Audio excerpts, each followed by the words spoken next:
Hello everyone, welcome to Dream Academy. ये है हमारा मेटल्स एंड नॉन मेटल्स का लेक्चर नंबर 3। अब हम देखने वाले हैं chemical properties of metals and non metals. तो फर्स्ट हम स्टडी करेंगे chemical properties of metals.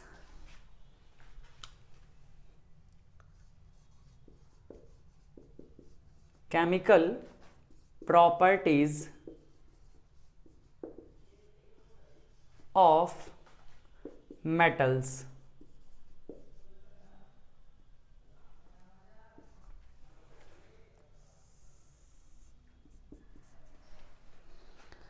Chemical properties of metals में हमारा फर्स्ट प्रॉपर्टी होगा when metal react with air और यू कैन से ऑक्सीजन। तो जब मेटल ऑक्सीजन से रिएक्ट करेगा तब क्या होगा, या इसी को हम बोल सकते हैं जब मेटल ऑक्सीजन की प्रेजेंस में बर्न होगा तो क्या होगा। तो चलिए फर्स्ट केमिकल प्रॉपर्टी हम देखते हैं। When metals react with oxygen or you can say air,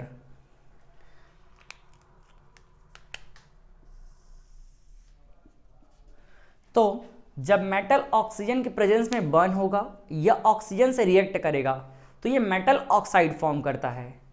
और ये मेटल ऑक्साइड किस नेचर का होगा, ये मेटल ऑक्साइड बेसिक नेचर का होगा और एम्फोटेरिक नेचर का होगा। मोस्टली ये बेसिक नेचर का होता है। तो चलिए कुछ रिएक्शंस देख लेते हैं हम।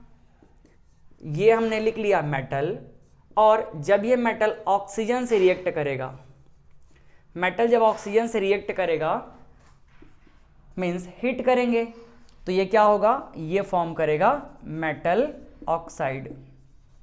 और ये जो मेटल ऑक्साइड है इसका नेचर कैसा होगा, ये होगा बेसिक नेचर का। बट कुछ ऐसे भी मेटल ऑक्साइड फॉर्म होंगे जो एम्फोटेरिक नेचर के होंगे। एम्फोटेरिक का मतलब क्या है, एम्फोटेरिक मीन्स जो एसिड और बेस दोनों का नेचर रखते हैं, बट ज़्यादातर क्या होंगे, बेसिक नेचर का होंगे। चलिए कुछ एग्जांपल्स देख लेते हैं, उससे और हमें क्लैरिटी मिलेगी।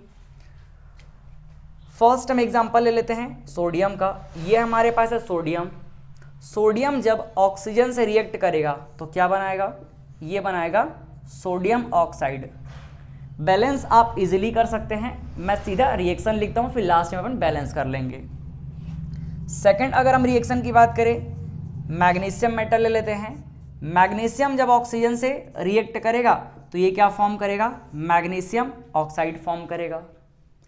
इसी तरह थर्ड अगर हम बात करें एल्यूमिनियम का, तो एल्यूमिनियम मेटल ऑक्सीजन से रिएक्ट करेगा तो ये भी क्या फॉर्म करेगा, aluminium oxide Al2O3। I hope ये सारे कंपाउंड कैसे बनते हैं आपको अच्छा आइडिया होगा। क्लास 9th में आपने ये चीज़ जरूर पढ़ा होगा, मैं इतना एज्यूम करके चल रहा हूँ।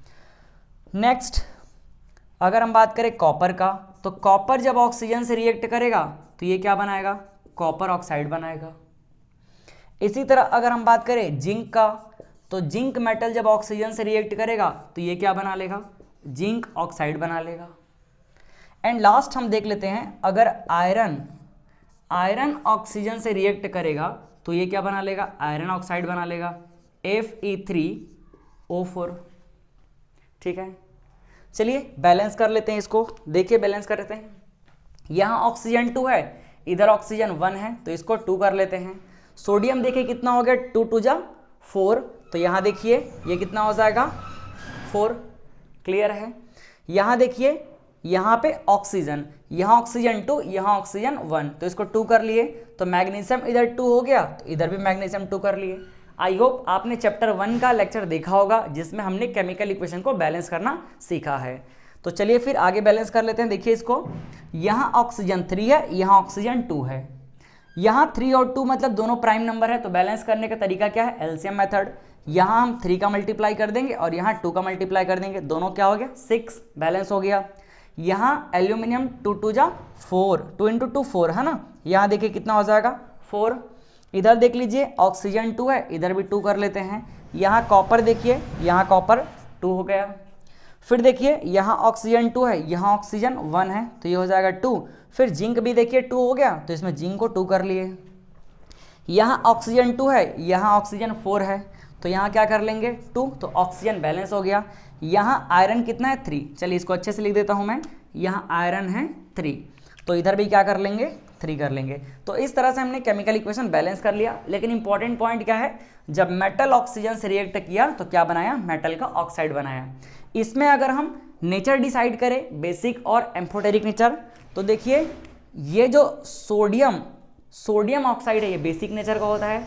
इंपॉर्टेंट पॉइंट पहले मैं बताता हूँ, ये देखिए ये जो एल्यूमिनियम है, एल्यूमिनियम ऑक्साइड, ये एम्फोटेरिक नेचर का होता है, एम्फोटेरिक नेचर, इसको आपको ध्यान में रखना है।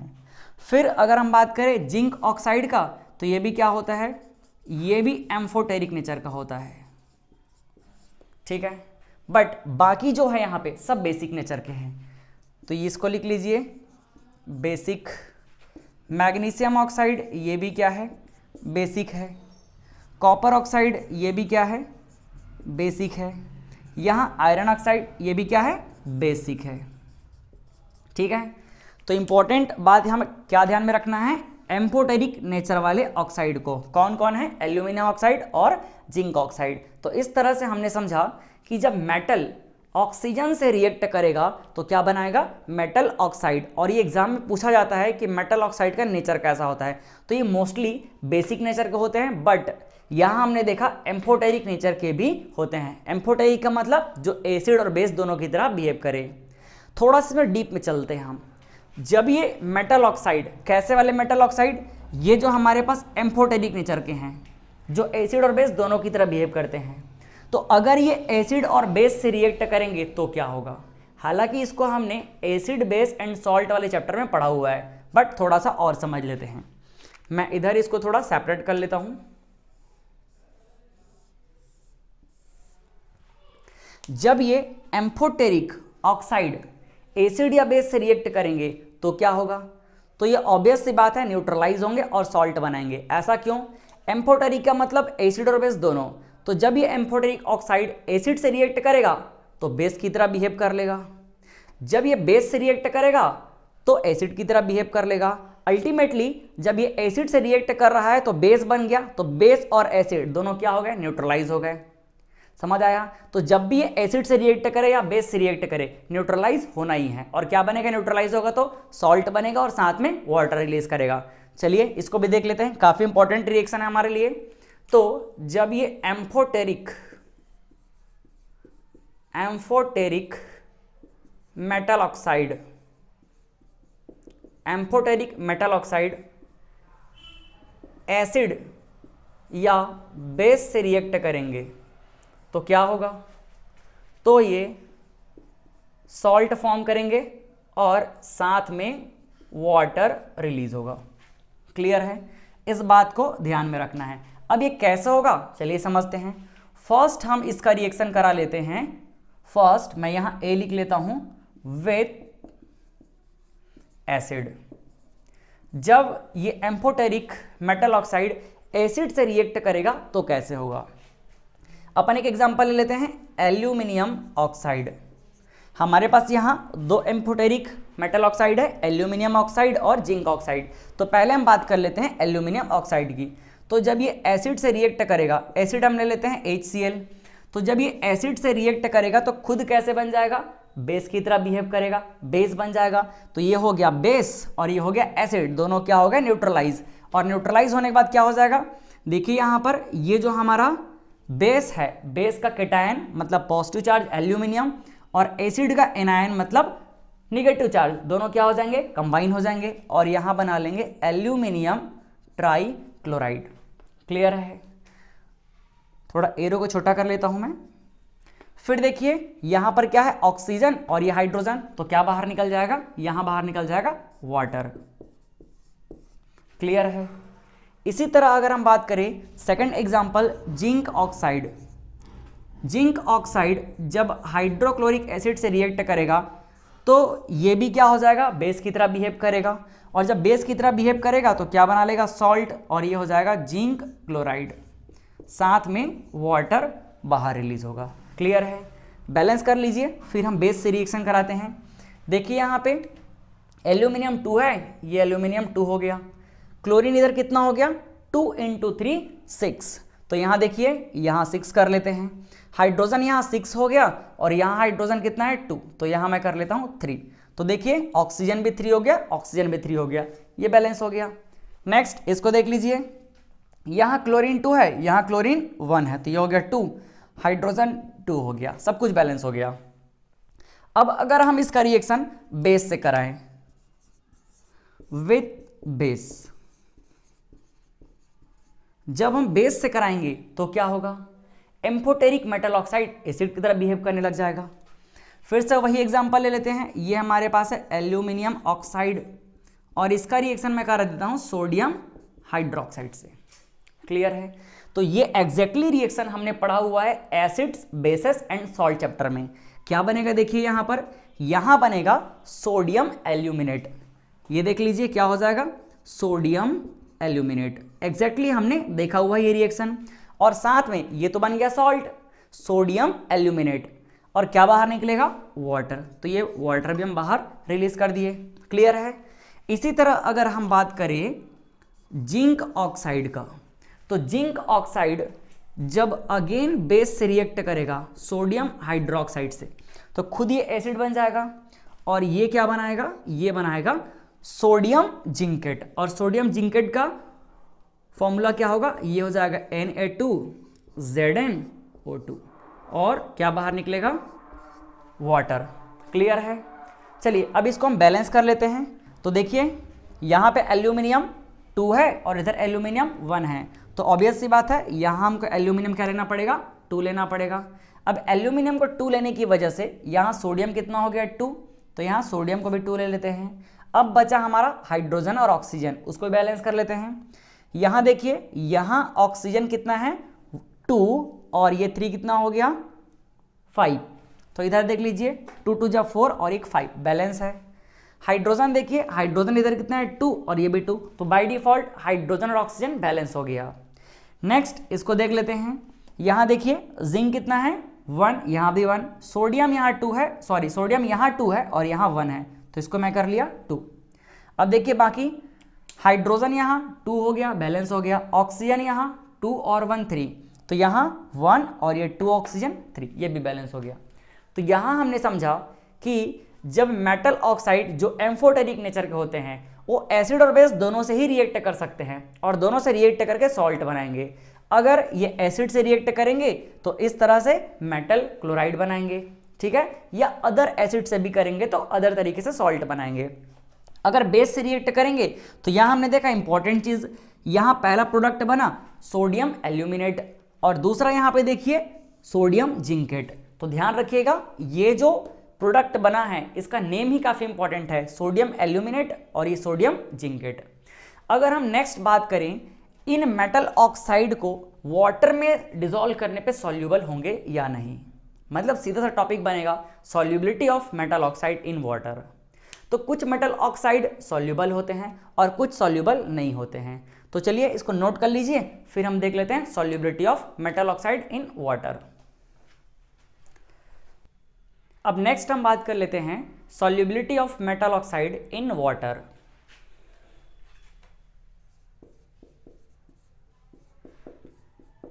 Solubility of metal oxide in water.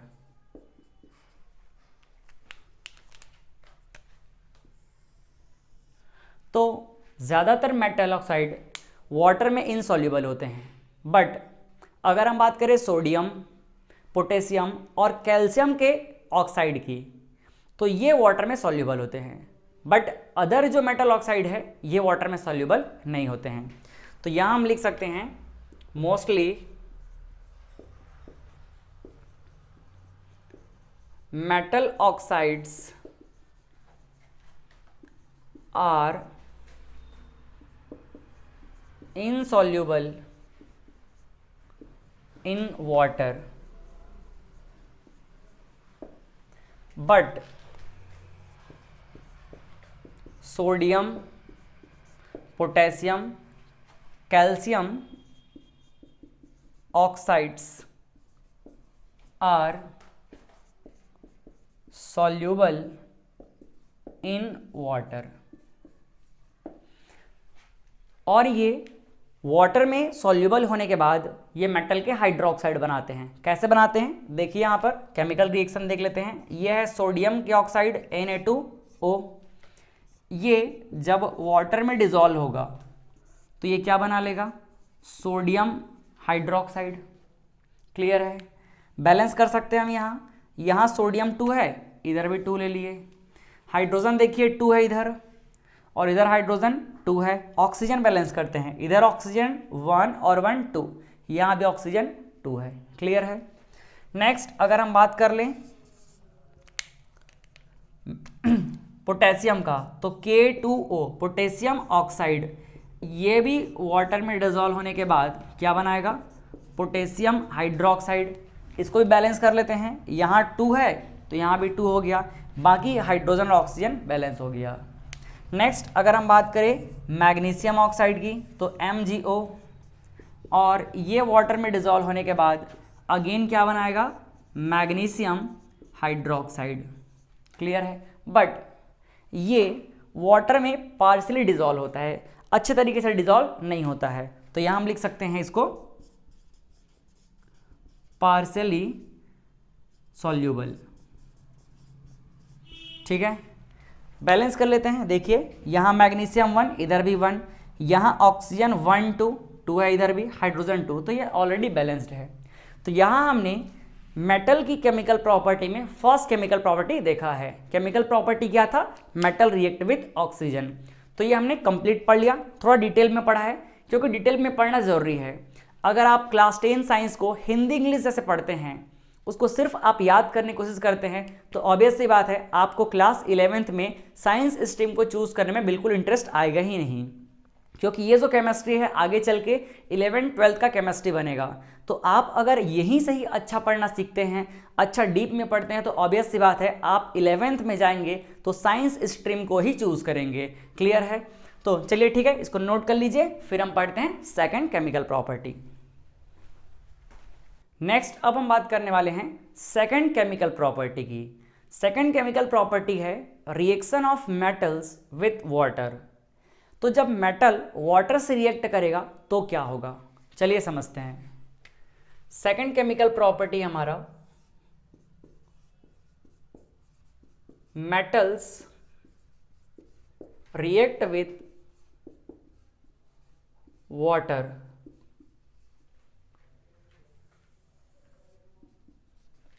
Metal का वाटर से रिएक्शन काफी इंटरेस्टिंग प्रॉपर्टी है। इंटरेस्टिंग इसलिए है क्योंकि यहां पर वाटर के अलग अलग फॉर्म से रिएक्शन होगा। वाटर के अलग अलग फॉर्म का मतलब क्या है, यहां हम वाटर के 3 डिफरेंट फॉर्म यूज करेंगे। फर्स्ट कोल्ड वाटर, सेकंड हम यूज करेंगे हॉट वाटर,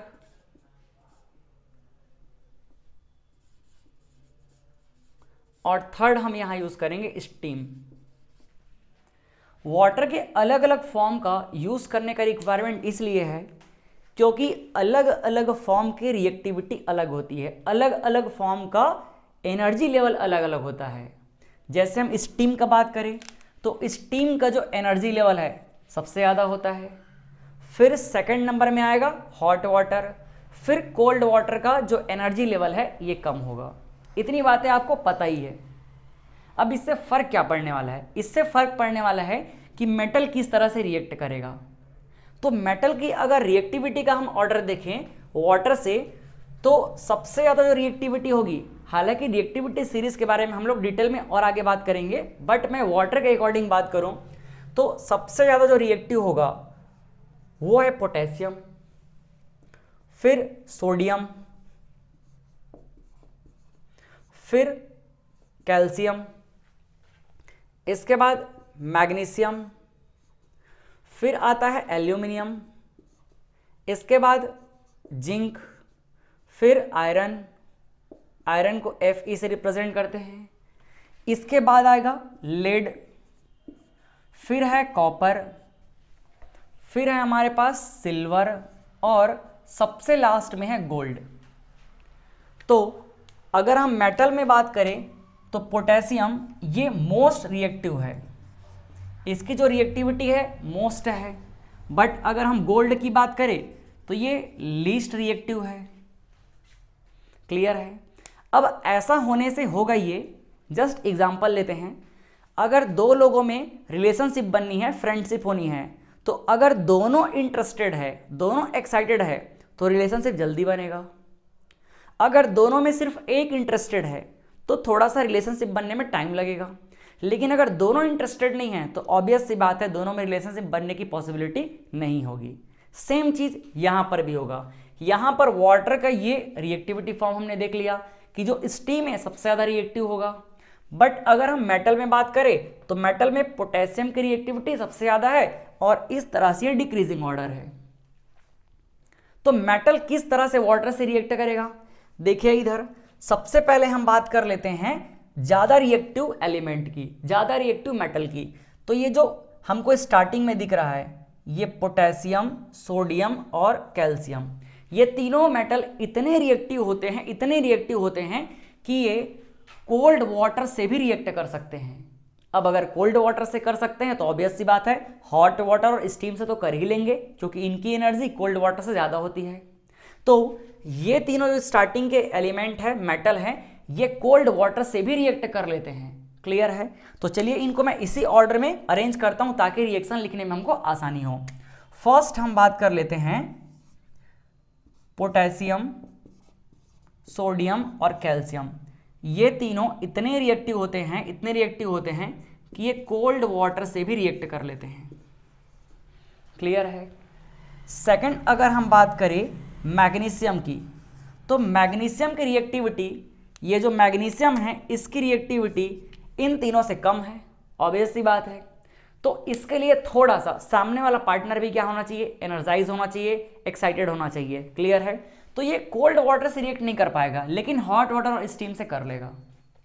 तो यहां देख लीजिए ये किससे कर लेगा, ये हॉट वाटर से कर लेगा और साथ ही स्टीम से भी कर लेगा। हालांकि स्टीम से तो ये लोग भी कर लेंगे और ये लोग और जल्दी कर लेंगे। ये जो तीनों मेटल स्टार्टिंग के पोटेशियम, सोडियम, कैल्शियम, ये तीनों कोल्ड से कर ले रहे हैं, तो ऑब्वियस सी बात है हॉट वाटर और स्टीम से और जल्दी कर लेंगे।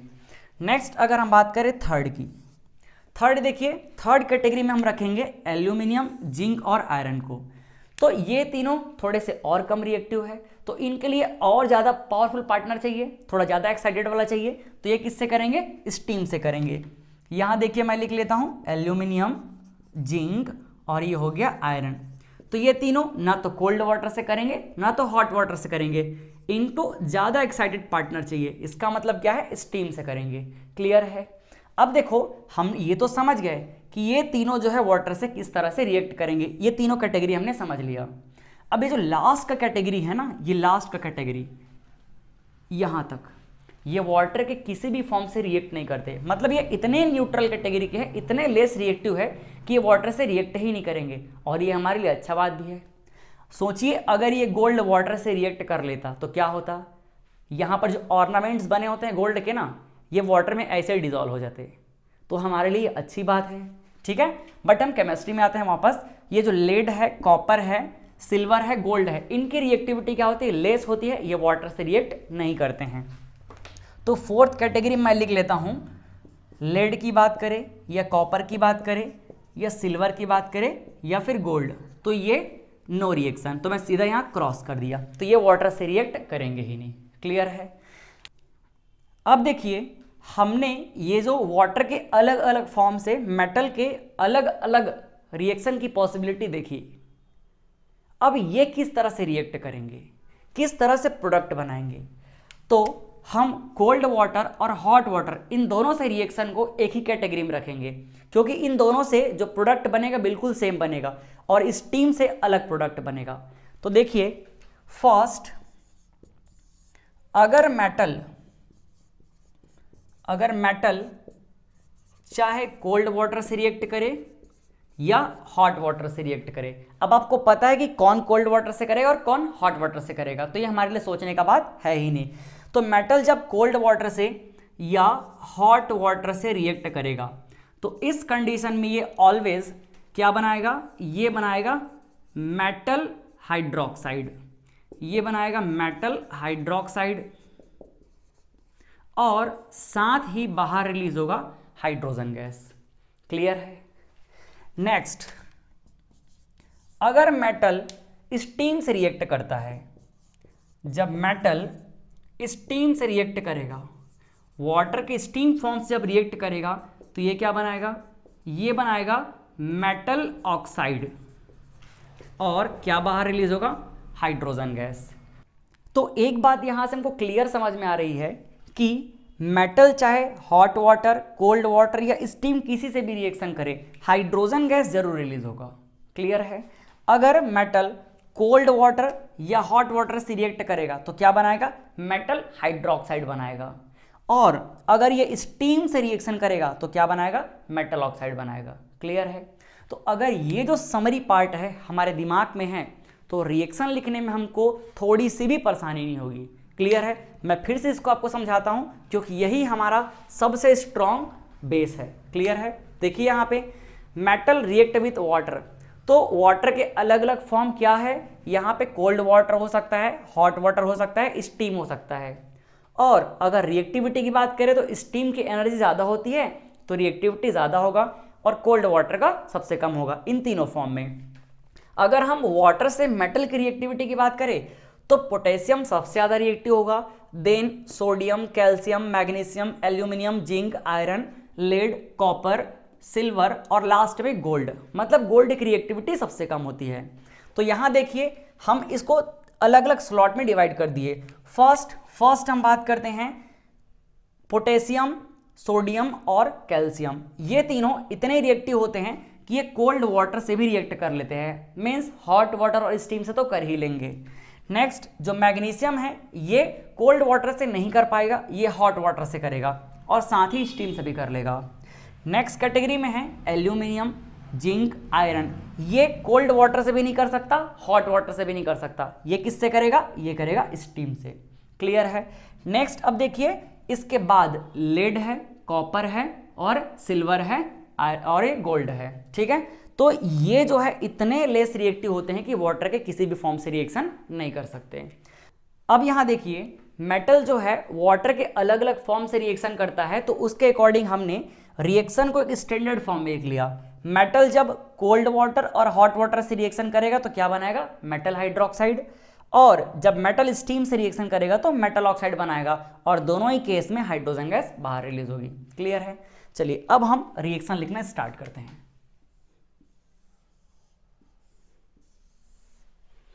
फर्स्ट हम बात कर लेते हैं पोटेशियम, सोडियम और कैल्शियम की। ये तीनों मेटल कोल्ड वाटर से भी रिएक्ट कर लेते हैं। तो चलिए फर्स्ट कैटेगरी को देख लेते हैं। ये हम ले लेते हैं एग्जांपल पोटेशियम का। पोटेशियम जब वाटर से रिएक्ट करेगा तो देखिए वाटर के कौन से फॉर्म से रिएक्ट कर सकता है, ये कोल्ड फॉर्म से कर सकता है। और जब भी कोई मेटल कोल्ड या हॉट वाटर से रिएक्ट करेगा तो क्या बनाएगा, मेटल हाइड्रोक्साइड। तो यहां बना लेते हैं metal hydroxide means potassium hydroxide. और साथ ही क्या बाहर रिलीज होगा, हाइड्रोजन गैस। लेकिन इंटरेस्टिंग बात यह है कि जब पोटेशियम वाटर से रिएक्ट करेगा तो पोटेशियम हाइड्रोक्साइड और हाइड्रोजन गैस के साथ साथ यहां से हीट भी रिलीज होती है। क्लियर है। और ये जो हीट है ये आगे चल के फायर को कैच करेगी। क्लियर है। देखिए एक और एग्जांपल लिखते हैं अपन सोडियम का। सोडियम जब वाटर से रिएक्ट करेगा तो ये क्या बनाएगा, अगेन सोडियम हाइड्रोक्साइड, साथ ही हाइड्रोजन गैस और ये हीट रिलीज करेगा। क्लियर है। देखिए यहाँ पे बैलेंस कर लेते हैं एक बार, फिर मैं एक बहुत इंटरेस्टिंग बात बताने वाला हूँ। यहाँ पे 2 हाइड्रोजन, यहाँ पे 2 हाइड्रोजन, लेकिन यहाँ 1, तो ये हो गया 3 हाइड्रोजन। तो इसको बैलेंस कर लेते हैं। इसको हम ले लिए 2, तो यहाँ देखिए ऑक्सीजन कितना हो गया है 2, तो यहाँ पे लिख लेते हैं 2। अब यहाँ पर पोटेशियम भी 2 हो गया, बैलेंस हो गया। नेक्स्ट देखिए यहाँ 2 हाइड्रोजन, यहाँ 3 हाइड्रोजन, तो इसको कर लेते हैं 2। अब ये हो गया 4, क्योंकि 2 और 3 को बैलेंस करना थोड़ा पॉसिबल नहीं है, तो यहाँ हमने क्या कर लिया, इसको 2 करके 4 बना लिया। अब यहाँ देखिए ये हो गया 2 और यहाँ सोडियम 2, तो ये हो गया 2। क्लियर है। तो ये हमने बैलेंस कर लिया। अब देखिए थोड़ा समझिएगा, पोटेशियम जब वाटर से रिएक्ट कर रहा है तो पोटेशियम हाइड्रोक्साइड और हाइड्रोजन गैस के साथ साथ हीट रिलीज हो रहा है। सोडियम जब वाटर से रिएक्ट कर रहा है तो सोडियम हाइड्रोक्साइड और हाइड्रोजन गैस के साथ साथ हीट रिलीज हो रहा है। और इसी हीट की वजह से ये जो हाइड्रोजन गैस है फायर को कैच कर लेता है, आग पकड़ लेता है। हमको पता है हाइड्रोजन गैस एक्सप्लोजिव नेचर का होता है और उसको ये जो हीट रिलीज हो रहा है ये हेल्प करता है। तो जब भी सोडियम पोटेशियम ऑक्सीजन या फिर एयर या वाटर के कांटेक्ट में आए तो तुरंत फायर को कैच कर लेता है। क्यों कैच कर लेता है? क्योंकि यहां से जो हाइड्रोजन गैस रिलीज हो रही है और इसको जो sufficient amount of heat release होकर मिल रही है ये फायर को कैच करने में हेल्प करता है, जिसकी वजह से हम सोडियम और पोटेशियम को ऑलवेज केरोसिन में या कोई और हाइड्रोकार्बन मटेरियल के साथ सेपरेट करते हैं ताकि एयर या वाटर के कांटेक्ट से इसको अवॉइड कर सके। अगर ये एयर या वाटर के कांटेक्ट में आएगा तो तुरंत ही ये जो हाइड्रोजन गैस रिलीज हो रहा है सफिशिएंट हीट होने की वजह से फायर को कैच कर लेगा और ये एक्सप्लोजिव नेचर का होता है। क्लियर है? तो यहां से एक क्वेश्चन बनता है, पॉइंट बनता है कि सोडियम पोटेशियम को केरोसिन में क्यों रखा जाता है। ठीक है, तो उसका रीजन समझ आ गया। तो यहां मैं लिखा देता हूं potassium sodium are kept in kerosene. Clear है? तो इस बात को हमको ध्यान में रखना है कि पोटेशियम और सोडियम को केरोसिन में क्यों रखा जाता है, क्योंकि ये फायर को कैच कर लेते हैं। चलिए नेक्स्ट हम बात कर लेते हैं यहाँ कैल्शियम की। तो कैल्शियम जब वाटर से रिएक्ट करेगा तो ये क्या बना लेगा? फिर से हाइड्रोक्साइड बनाएगा, क्योंकि वाटर के कोई भी फॉर्म से रिएक्ट कर रहा है स्पेशली कोल्ड और हॉट, तो क्या बनाएगा? Metal hydroxide. तो यहाँ क्या बनेगा? Calcium hydroxide. और साथ ही क्या बाहर रिलीज होगा? H2। अब आपके दिमाग में ये क्वेश्चन आ रहा होगा कि सर हाइड्रोजन गैस तो यहाँ भी रिलीज हो रही है, तो क्या ये भी फायर को कैच कर लेगा? नहीं, यहाँ हाइड्रोजन गैस तो रिलीज हो रही है बट इस हाइड्रोजन गैस को सपोर्ट करने के लिए sufficient amount of heat release नहीं हो रही है। क्लियर है? तो यहाँ पर कैल्शियम वाटर से या एयर के कांटेक्ट में आने पर फायर को कैच नहीं करेगा, क्योंकि यहाँ पर sufficient amount of heat release नहीं हो रही है। क्लियर है? बट एक इंटरेस्टिंग बात यह है कि जब कैल्शियम वाटर के साथ रिएक्ट करता है तो ये वाटर के सरफेस पे तैरते रहता है, फ्लोट करते रहता है। क्लियर है? अब ये कैसे होगा? चलिए पहले मैं पॉइंट लिख लेता हूं। Calcium floats over water surface और you can say simply water. तो कैल्शियम जब वाटर से रिएक्ट करता है तो रिएक्ट करने के बाद वाटर के सरफेस पे फ्लोट करते रहता है, तैरते रहता है। ऐसा क्यों होता है? क्योंकि इस कंडीशन में जो हाइड्रोजन गैस बबल के फॉर्म में बाहर रिलीज हो रही है, तो जो बबल के फॉर्म में हाइड्रोजन गैस निकल रही है उसके ऊपर ये कैल्शियम मेटल चिपक जाता है, स्टिक हो जाता है, और जब चिपक जाएगा तो गैस के साथ वाटर के सरफेस पे तैरते रहेगा। क्लियर है? So it is because of calcium metal stick on the, और you can say hydrogen gas stick on the metal surface.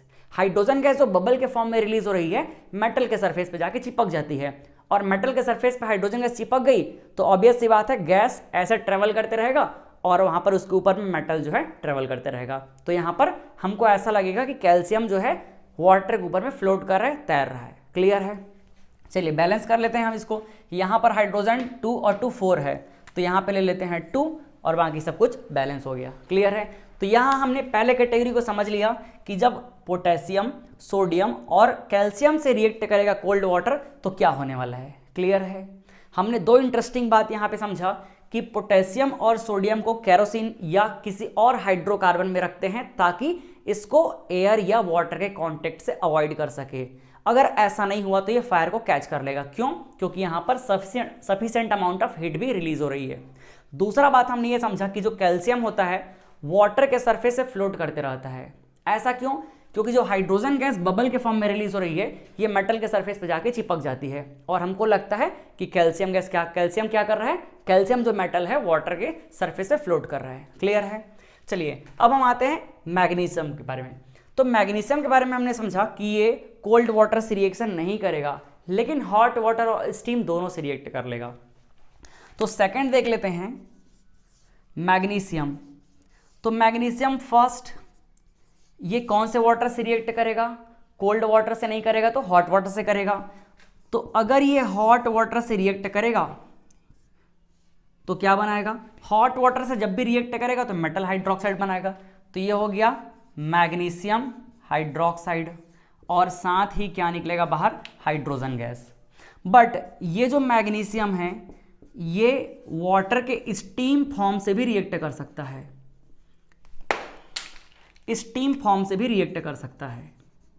तो जब ये स्टीम से रिएक्शन करेगा तो देखो क्या बनेगा, जब ये मेटल स्टीम से रिएक्शन करेगा तो मेटल ऑक्साइड बनेगा। तो ये मेटल ऑक्साइड देखिए MgO, और साथ ही हाइड्रोजन गैस बाहर रिलीज होगा। बैलेंस कर लेते हैं। यहाँ देखिए यहाँ हाइड्रोजन 4 है तो यहाँ मैं इसको 2 ले लेता हूँ और बैलेंस हो गया। यहाँ हाइड्रोजन 2 है, इधर भी 2 है, ऑक्सीजन 1 मैग्नीशियम 1, ये बैलेंस है। समझ आया? तो मैग्नीशियम इस तरह से रिएक्ट करेगा। मैग्नीशियम जब हॉट वाटर से रिएक्ट करेगा तो मैग्नीशियम हाइड्रोक्साइड बनाएगा, और जब ये स्टीम से रिएक्शन करेगा तो मैग्नीशियम ऑक्साइड बनाएगा। क्लियर है? अब हम चलते हैं अपने थर्ड स्लैब में। यहाँ एल्यूमिनियम है, जिंक है और आयरन है। फर्स्ट मैं बात कर लेता हूँ एल्यूमिनियम का। तो एल्यूमिनियम जब वाटर से रिएक्ट करेगा, मीन्स कौन से फॉर्म से? स्टीम से। अब इधर थर्ड स्लैब में मैं एक ही बार लिख देता हूँ, यहाँ पर किससे रिएक्ट करेगा? ये स्टीम से। बार बार लिखने की कोई ज़रूरत ही नहीं है। तो यहाँ जब एल्यूमिनियम किससे रिएक्ट करेगा? स्टीम से। तो क्या बनाएगा? Metal oxide. ये देख लीजिए मेटल ऑक्साइड, आपको पता है कि एल्यूमिनियम का ऑक्साइड क्या होता है? Al2O3, और साथ ही हाइड्रोजन गैस बाहर रिलीज होगी। क्लियर बात? बैलेंस कर लेते हैं। देखिए यहाँ पर एल्यूमिनियम इधर 2 लेना पड़ेगा क्योंकि यहाँ 2 है, तो ये मैंने ले लिया 2, और एल्यूमिनियम 2 लेने के बाद देखो यहाँ पे यहाँ ऑक्सीजन 1 है, इधर ऑक्सीजन 3 है, तो ऑब्वियस सी बात है इसको मेरे को 3 करना पड़ेगा। हाइड्रोजन इधर 6 हो गया तो यहाँ भी 3 करना पड़ेगा। क्लियर है? सेकंड देख लेते हैं। जब ये जिंक से रिएक्शन करेगा, ये जिंक से रिएक्ट होगा तो क्या बनेगा? वाटर से रिएक्ट करने के बाद अगेन जिंक इससे रिएक्ट करेगा, जिंक रिएक्ट करेगा स्टीम से, और ये क्या बनाएगा? मेटल ऑक्साइड, मीन्स ये हो जाएगा जिंक ऑक्साइड, और साथ में हाइड्रोजन गैस बाहर निकलेगा। बैलेंस कर लीजिए। देखिए हाइड्रोजन गैस बाहर निकल गया, ये ऑक्सीजन चला गया इसके पास में, बैलेंस्ड है। Next iron. तो जब आयरन जो है वाटर से रिएक्ट करेगा, मीन्स स्टीम से रिएक्ट करेगा, तो अगेन क्या बनाएगा? Iron oxide. तो ये हो जाएगा Fe3O4। क्लियर है? और क्या बाहर निकलेगा? बाहर निकलेगा हाइड्रोजन गैस। अब इसको बैलेंस कर लेते हैं। इधर 3 आयरन है तो ऑब्वियस सी बात है इधर भी मेरे को 3 लेना पड़ेगा। ऑक्सीजन देख लीजिए, ऑक्सीजन इधर कितना है? 2, इधर 4 है, तो इधर भी क्या करना पड़ेगा? इधर भी मेरे को 4 लेना पड़ेगा। और देखिए यहाँ पर हाइड्रोजन कितना है? 8 है, तो यहाँ पे हाइड्रोजन को 4 कर दिया, हो गया बैलेंस। तो इस तरह से हमने समझ लिया कि जब भी मेटल वाटर के अलग अलग फॉर्म से रिएक्ट करेगा तो किस तरह से प्रोडक्ट बनेगा। क्लियर है? यहाँ पे हमने समझा कि जब मेटल कोल्ड या हॉट वाटर से रिएक्ट करेगा तो क्या बनेगा? Metal hydroxide. और कौन कौन करेगा ये तो हमने यहाँ देख लिया। ठीक है? जब मेटल स्टीम से करेगा तो क्या बनेगा? मेटल ऑक्साइड बनेगा, और इन दोनों ही केस में हाइड्रोजन गैस बाहर रिलीज होगा। क्लियर है? यहाँ देख लीजिए, फिर से मैं एक बार आपको याद दिलाता हूँ कि कोल्ड वाटर से कौन रिएक्ट करता है? Potassium, sodium, calcium. क्लियर है? और ये बाकी कोल्ड वाटर से नहीं करेंगे। ये जो तीनों हैं कोल्ड वाटर के साथ साथ हॉट वाटर और स्टीम से भी कर लेंगे। नेक्स्ट ये जो मैग्नीशियम है ये हॉट वाटर और स्टीम दोनों से ही रिएक्ट कर सकता है, बट ये कोल्ड वाटर से नहीं कर सकता। अगेन देखिए यहाँ पे एल्यूमिनियम, जिंक, आयरन, इनकी रिएक्टिविटी थोड़ी कम होती है, तो ये थोड़े पावरफुल पार्टनर मतलब स्टीम से रिएक्ट करते हैं। और लास्ट लेड, कॉपर, सिल्वर और ये गोल्ड, ये वाटर के किसी भी फॉर्म से रिएक्ट नहीं करते हैं। डू नॉट रिएक्ट, यहां लिख देता हूं मैं, do not react with water, do not react with water. Clear बात? तो चलिए आप इसको इसी तरह से नोट कर लीजिए ताकि आपके दिमाग में अच्छा से ये बना रहे। हालांकि आपको इसका नोट्स डिस्क्रिप्शन बॉक्स में मिल जाएगा, वहां से आप डाउनलोड कर सकते हैं। अब next chemical property of metal को हम अगले लेक्चर में करेंगे, इसको यहीं ओवर करते हैं। तो चलिए मिलते हैं अगले लेक्चर में, तब तक के लिए बाय बाय, थैंक यू।